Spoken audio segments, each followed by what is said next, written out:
Let's now move on to talk about Thomas's theology of perichoresis, or what he calls the communal in-being of the Trinitarian persons.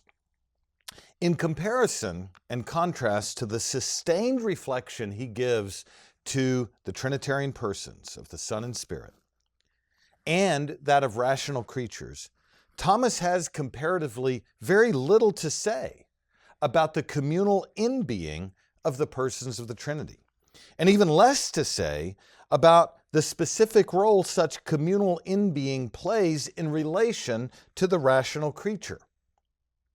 Thomas does not use the language, this might surprise some of you, Thomas does not even use the language of perichoresis or circumincession. He does not apply communal in-being to the relation of the natural image bearer, at least by nature. He does not leverage the communion internal to the Trinity as an exemplary cause for the rational creature's fellowship with God by nature. Thomas does not believe that the rational creature possesses the divine persons in religious fellowship by nature, as we've already seen. Such possession of divine persons in religious fellowship is reserved for the elevating and reproportioning grace that is given in the Trinitarian missions. Emery makes an observation about Thomas's doctrine of, quote, the interiority of Trinitarian persons that will frame our discussion. He says this, quote, the expository order of Trinitarian faith exacts this approach. In order to disclose the Trinity, one must pick out what distinct feature characterizes each person as to his own incommunicable property. But a procedure which pictures the divine person one after another does not constitute the last word in Trinitarian theology, because the divine persons exist and act inseparably in reciprocated communion. Now, this is an important point. I'm not going to develop critiques of Thomas in this module, sustained ones by no means. But the point that Emery makes here is that perichoresis, or communal in-being, is a last word, a kind of climactic, comprehensive word, and brings into view reciprocated, personal communion. And it's very interesting that Thomas spends so little time comparatively on this construction. This is a point we'll return to and develop in a following module. It's an instructive observation because it opens up a weakness in Thomas's Trinitarian doctrine, since he spends far more time on the ordered processions than he does on the interiority of the Trinitarian persons in their reciprocated communion. The doctrine of perichoresis, the mutual indwelling of the Trinitarian persons who are the divine essence, is the integrated expression, or better, in my language, the highest doctrinal conception of the Trinity. If the processions are the first word when it comes to the Trinity, perichoresis is the last word, the integrated word, the fullest word spoken of the mutual indwelling of the Trinitarian persons in their eternal processions. Perichoresis is the fullest expression of the divine life of beatitude. Now, Emery notes that Thomas does have a place for the reciprocated communion of the Trinitarian persons, and he has that in questions 42 and 43 of the Summa ST, of the Summa Theologia.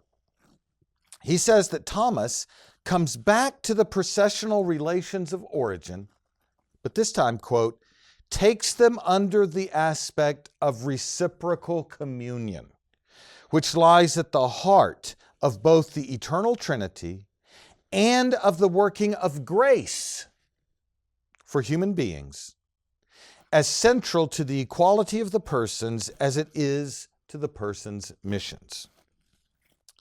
So let's talk for some time on the communal in-being as Thomas develops it. I'll note what it primarily focuses on, and I will make an observation or two about a perceived weakness. Emery reminds, quote, as we've seen, St. Thomas employs neither the words perichoresis, nor the word circumincession, nor the term circumcision. In presenting the in-being of the persons, he uses rather these expressions: union, intrinsic conjunction, interiority, intimacy, existing in, being in that which is the most intimate and most secret, and then reciprocal community of in-being, and finally, communal union. So Thomas has a wide range of terms that refer to the mutual indwelling or communion of Trinitarian persons, as person dwells within person, as each person is fully God. Thomas acknowledged there is an interior and reciprocal communal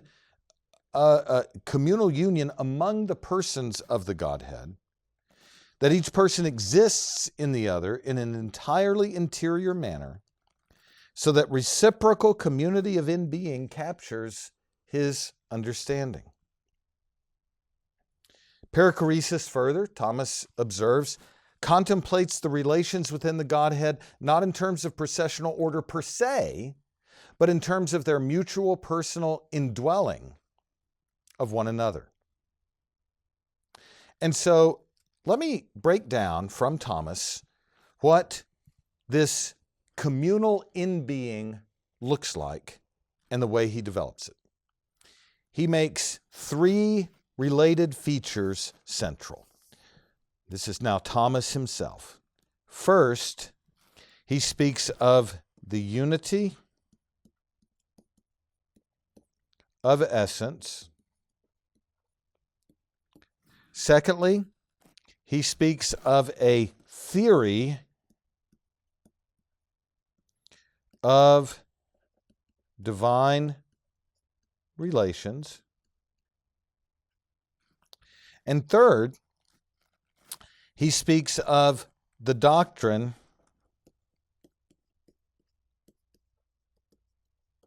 of divine processions. Unity of essence, theory of divine relations, and doctrine of divine processions. These are the three central points of his developed communal in-being of Trinitarian persons. Thomas himself says this: in the Father and in the Son, there are three perspectives to consider. That is, the essence and relation and origin.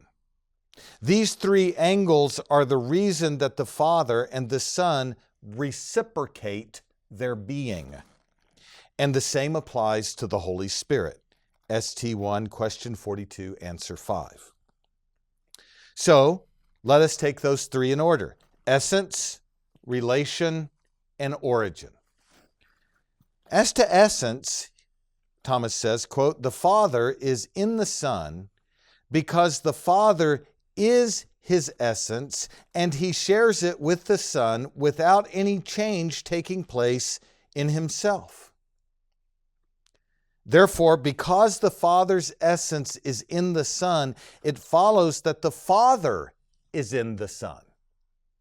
Equally, the Son, being his own essence, it follows that he is in the Father, in whom the same essence is present. This is Hilary's teaching. ST1, question 42, answer 5. We've seen this before when we talked about the Father as the principle without principle and the source of the Son's deity and the fountain of the Son's deity. The Father shares or communicates His essence to the Son without changing in the act of filiation. And because the Father's essence is in the Son, the Father is in the Son. Because the Son shares the Father's essence, the Son is in the Father. So Thomas reasons that because the Father communicates both the person and the essence to the Son in filiation, the Father is in the Son and the Son is in the Father in a communal presence. Emery summarizes it, page 303 of the Trinitarian Theology of Thomas Aquinas. The communal presence of the persons thus rests on their consubstantiality. If the persons are consubstantial, then certainly they must indwell one another. Secondly, the relation. The communal presence involves more than mere consubstantiality. It also involves an actual personal indwelling. And so, especially now, this doctrine of relations is going to be critical for Thomas's doctrine of perichoresis. Thomas says, likewise, as to the relations, it is clear that each of the relative opposites is in the notion of the other. Now, remember, we talked earlier about notional acts. Notional acts distinguish the Trinitarian persons. The notional act of the Father is to beget. The notional act of the Father and the Son is to spirate. The notional act of the Son is to be begotten. The notional act of the Spirit is to be spirated. Relative opposites are just those relations. The notional relations we surveyed earlier. Father unengendered, Son begotten, Spirit spirated. These relative opposites or persons understood in their relations are in the notion of the other. To use language you'll understand better, that the Father in His notional relation to the Son is in the Son. The Son in His notional relation to the Father is in the Father. Let me put it in language that we will all understand. The begotten Son dwells in the begetting Father. The spirated Spirit dwells in the Father and the Son who breathe Him. Thomas says again, quote, and this is from the sentences, in God the Son is also properly in the Father from the perspective of relation, and that in a more fitting way than amongst fathers and sons, because it is by His relation that the Son is a subsisting person. His relation is His personality. You see, the Father in His relation of paternity to the Son. The Son is His relation of filiation to the Father. Each person is His notional relation, and as such indwells the other persons. So what is Thomas saying here? He's saying not only is the Father in the Son as He communicates His essence to the Son, but he's saying that the notional acts, the peculiar personal properties that emerge in the Trinitarian processions, means that the begetting Father is personally in the begotten Son, and the begotten Son is in the begetting Father, and the same extends to the Spirit. Third, Thomas speaks of origin. And this is something we have talked about so much in the processions, I need to say very little. But Thomas says, as to origin, this is ST1, question 42, answer 5 still. As to origin, it is evident that the procession of the intelligible word is not something outside, but dwells within the one who utters the word, and that is expressed in the word as contained in it, and the same reasoning goes for the Holy Spirit. What is he saying? Well, it's simple once you think of it, and there may be a bit of a pun in that. Simple as it's undivided, but simple also in that it's conceptually clear. The processions of Son and Spirit are ineffably and entirely interior to God. The communication of the divine essence from the Father to the Son is entirely interior to the Father and the Son. The communication of the essence from the Father and Son to the Spirit is entirely interior to Father, Son, and Holy Spirit. So that this interiority in the processions highlights the notional relations proper to each person, highlights the unique personal properties that distinguish the persons, and also shows the personal indwelling of each in processions and in relations. Emery really has a nice way of summarizing it. He says, as with the relation itself, the communal interiority as from origin involves each person being present to the others in a distinct mode. Applying this to the Father and the Son, Thomas explains, quote, the Son is in the Father as the one who comes forth in the originating principle, and the Father is in the Son as the originating principle is in the one who takes his origin from him.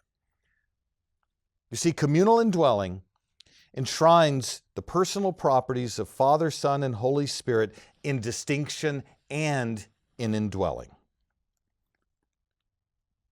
The processional relations enable us to understand the distinction of persons in their communal interiority. Now, it might surprise you, but that's about all Thomas has to say about the perichoretic relations, the relations of coherence within the Godhead. The question that I want us to ask now and answer is, what does this communal in being have to do with Trinitarian missions? Well, I'm going to put it right over here. All of this that we found about communal in being is expressed only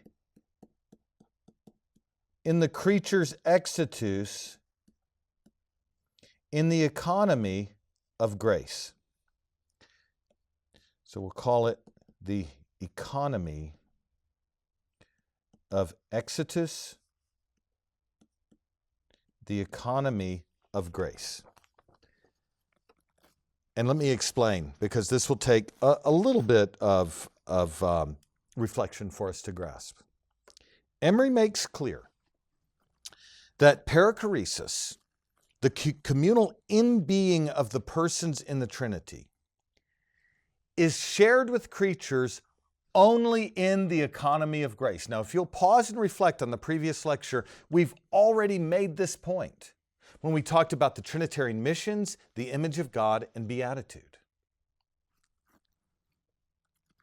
The communal in-being of Trinitarian persons, which is an integrative concept that takes us beyond processions. That communal in-being involves, listen, the living presence of Trinitarian persons in rational creatures. And that living presence of Trinitarian persons in rational creatures is not given in exitus. It is not given in creation. It is not given in nature. It is given instead in reditus. It is given instead in grace. It is given instead in the Trinitarian missions that deify the rational creature. And this is explicit, and this is important, because it will turn up a major difference between Thomas on the one side and the deeper Protestant conception, Van Til's representational principle, on the other side. Emery says the communal in-being of the persons creates the opportunity to gather the diverse aspects of the Trinitarian mystery into a single portrait. So here's what he's saying. I'll finish that quote in a second. He's saying the communal in-being of the Trinitarian persons gives us a focusing lens on the essence of the Trinitarian missions. The core concern of the Trinitarian missions. He says, quote, "The substantial unity of the persons, the relations, the processions of the Son and Holy Spirit, their unity of action, and shared presence within the grace given to human beings." Emery says the idea of perichoresis extends to the economy of grace. Please flag this. Not to the economy of creation, but to the economy of grace. Not to the exitus, but to the reditus. Not to nature, but to grace.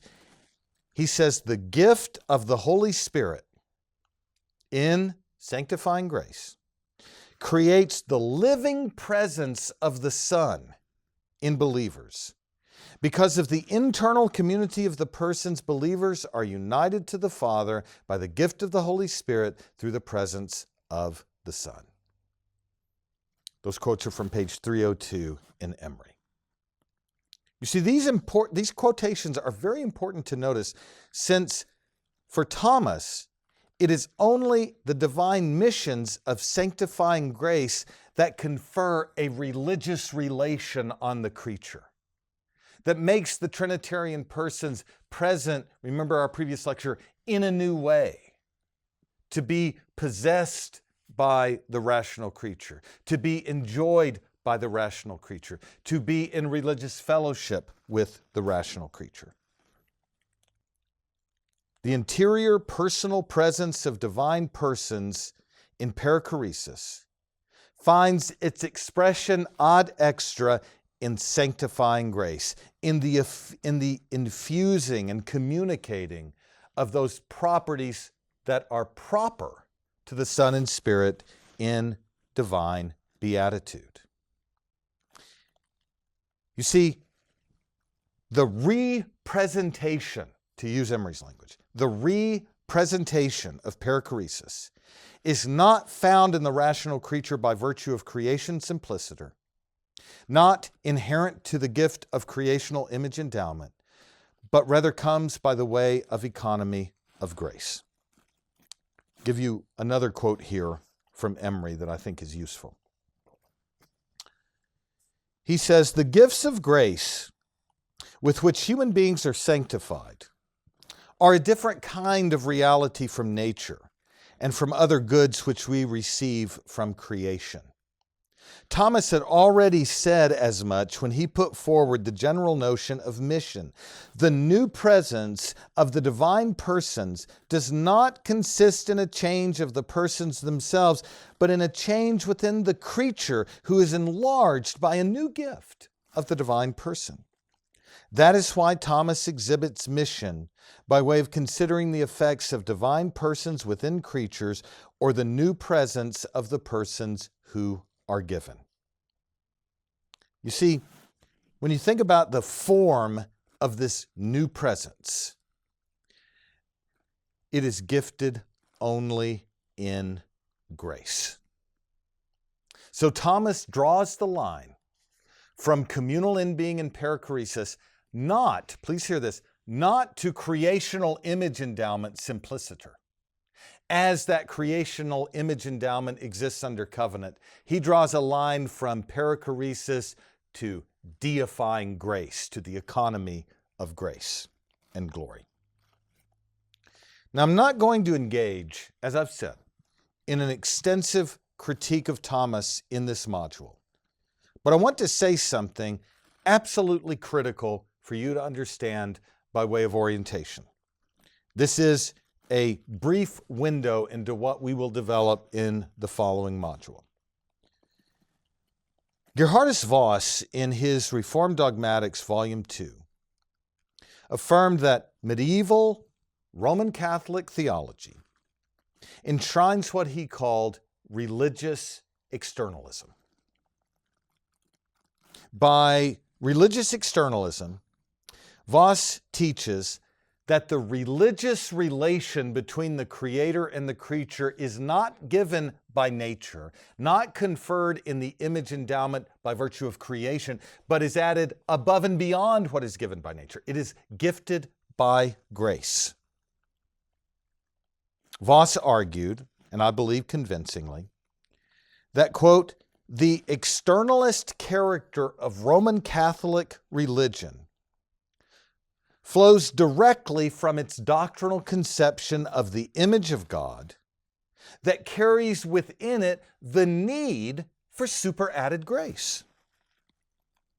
Voss developed his critique of traditional Roman Catholic religious externalism, taught explicitly by Thomas, and said this, that in traditional Roman Catholic doctrine, the image of God consists in, quote, metaphysical correspondence of the human spirit with God.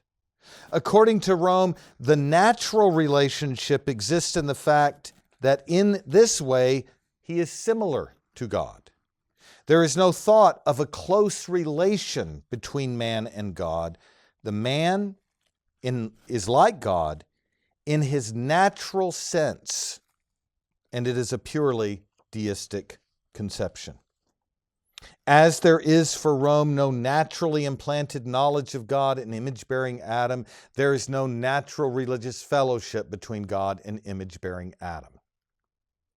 Medieval Roman Catholic anthropology of a Thomistic stripe has no place for natural religious fellowship existing under covenant.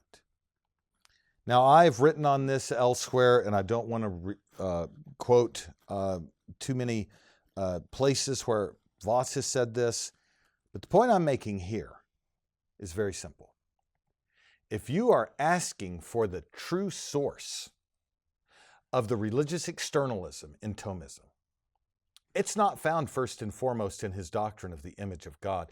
It is found first and foremost in his doctrine of perichoresis and in the Trinitarian missions of the Son and Spirit that apply the living persons in perichoresis to rational creatures in superadded and deifying grace. The true foundation of religious externalism for Thomas is not found in the natural image endowment first and foremost. It is found in his Trinitarian theology of exitus and reditus. It is found in his theology of the processions of the Son and Spirit in the Godhead and the rational creatures being reproportioned to participate in those processions by sanctifying and deifying grace. Thomas's externalist conception of religion rests on his doctrine of the Trinity, first and foremost. And in this, he stands directly over against Voss, Bavinck, Van Til, the Westminster confessional tradition, and those who advocate for what Voss called the deeper Protestant conception. And there's an answer to Thomas, not only on the image of God, but on the way that Trinitarian processions and Trinitarian missions function in relation to the image of God and in relation to covenantal condescension. In the module after this, we will map out the momentous implications of Van Til's representational principle, where the communion of Trinitarian persons in perichoresis is replicated in the natural religious relation given in the image of God and advanced by covenantal condescension. Van Til, in distinction from and in contrast to Thomas, reasons and roots the natural religious relation of Adam as the image of God in covenant with God to perichoresis. In fact, for Van Til, the natural religious fellowship of Adam as the image of God, its advancement through covenantal condescension, is itself a creational replica of perichoresis, wholly apart from any superadded, supernatural, sanctifying, deifying grace. And if you're interested in previewing what we'll develop in that module, you can consult chapters 5 and 6 of my book, The Trinitarian Theology of Cornelius Van Til. But for Thomas, it is quite different. The religious relation of rational creatures to living Trinitarian persons does not come by way of creation, but by way of grace.